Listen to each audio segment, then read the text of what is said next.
बोला का दिल बड़ू हो कि तू जब दिल बड़ू हो ता दगा दिल बड़ू हो कि तू जब दिल बड़ू हो ता दगा दिल बड़ू हो कि दिल ना लगई हा अरे फेरू जानिए हाँ कि अब जा जा जा जा भुला जाइए हाँ।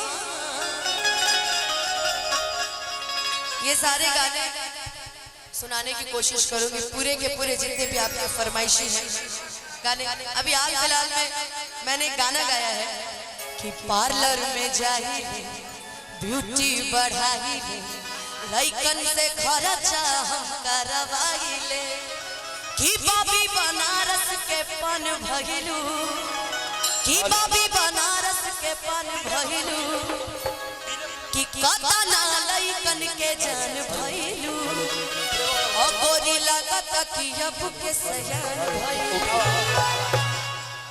और पूरे भारत में नंबर 1 पे ट्रेंड करने वाला भोजपुरी सेशन का एक बड़ा प्यारा गाना जिसको मैंने गाया था और ये सौभाग्य दिया था मुझे पवन सिंह जी ने।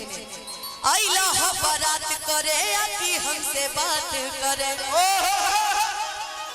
मांगे में मोबाइल नंबर लगातार हाथ धरे कि गोरी फूला झाड़ी बारू आ बाबा जी के परी बारू कि गोरी फूला झाड़ी बारू आ बाबा के परी बारू अलग लू पसारे लूटवा पिया करार वाली जगा जमाना दारुआ पिया करार आइला बारात करे कि हमसे बात करे बारात करे कि हमसे बात करे मांगे में मोबाइल नंबर लगातार हाथ धरे मांगे में मोबाइल नंबर लगातार हाथ धरे गोरी फूला झाड़ी बारू पापा के परी बारू गोरी फूला झाड़ी बारू पापा के परी बारू। इतना बना दीजिए कि मेरी बस आवाज उन तक पहुंच जाए थोड़ा सा बढ़ा के रखिएगा वोकल हैं जी कि लगलू पसारे तू तब पियर फराक वाली जगा जमाना दारुआ पियर फराक वाली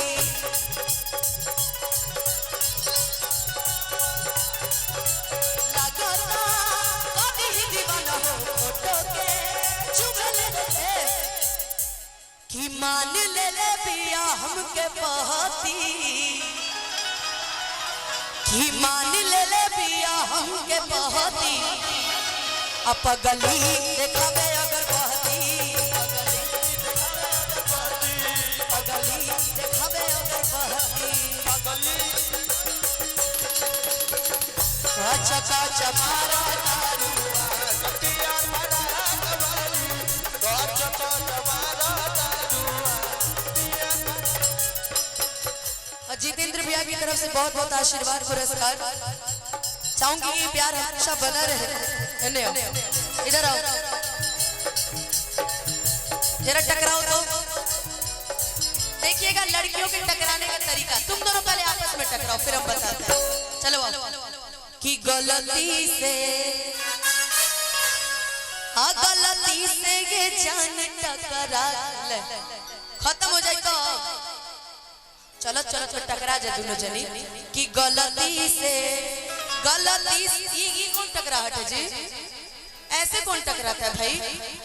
अमित भैया से टकराओ चलो बाबू एक बार हम लोग के हाँ ठीक भैया ठीक चलो अमित भैया से टकराओ चलो चलो डॉली टकराओ कि गलती से ये जान टकरा गई हो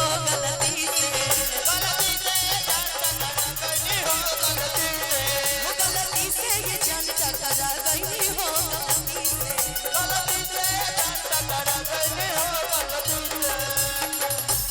कि लड़की के देखी पगल बड़का अल्लाह के की भांग के आगिल बड़का कि करत सारा बड़ू आका हत्या बारा बारू कि कहरत सारा बारू आका हत्या बारा भड़केलू कैलो पियर फरहत वाली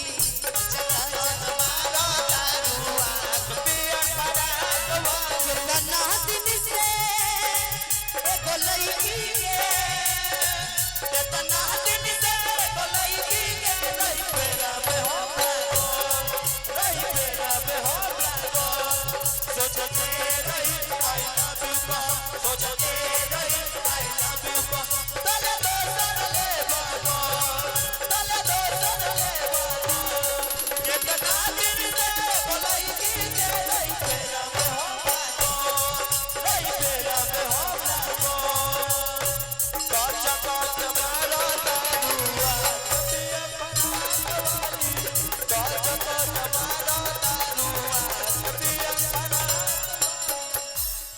लगने में। अच्छा बताइए किसको किसको बारात में प्यार हुआ है? किसको किसको बारात में प्यार हुआ है? बस इधर से किसको किसको बारात में प्यार हुआ है? बारात में प्यार किसको किसको हुआ ये बताइए। आपको बारात में प्यार हुआ है? इनके घर के हालात कुछ ठीक नहीं लग रहे हमको आज हमको ऐसा लग रहा है कि रुकिए इनका पर्चा निकालते हैं। इनका नाम क्या है? राकेश जी, आप घर जाके आज कुटाने वाले हैं अगर गलती से आप कैमरे में आ गए तो। इसमें किसको किसको बारात में प्यार हुआ है? कमारा आदमी नहीं पिटाता है क्या? हमारे साथ 3 गो रहते डेली पिटाते हैं सब। आदमी तो और पिटाता है, हैं? अच्छा इसमें से कोई किसको किसको बारात में प्यार हुआ है? आपको हुआ है और सबको बारात में प्यार हुआ है। कोई बताएगा थोड़ी? सब बारात प्यार करने वाले हैं कि लगने में हमर हो जा तू जान गेगी लगने में कि हमके पटावे ला तू फुलवे से। कौन सा मेरे घर का है जी? कि हमके पटावे एक ठुले कि हमके पटावे ला तू फुलवे से मारब चला के रसगुल से कि आगे आगे आंसू खई है पीछे पीरी आंसू पई है कि आगे आंसू खई है पीछे पीरी आंसू पई है। मुखिया जी के भाव रुआ ना देखनी रुआ आगे तक नहीं।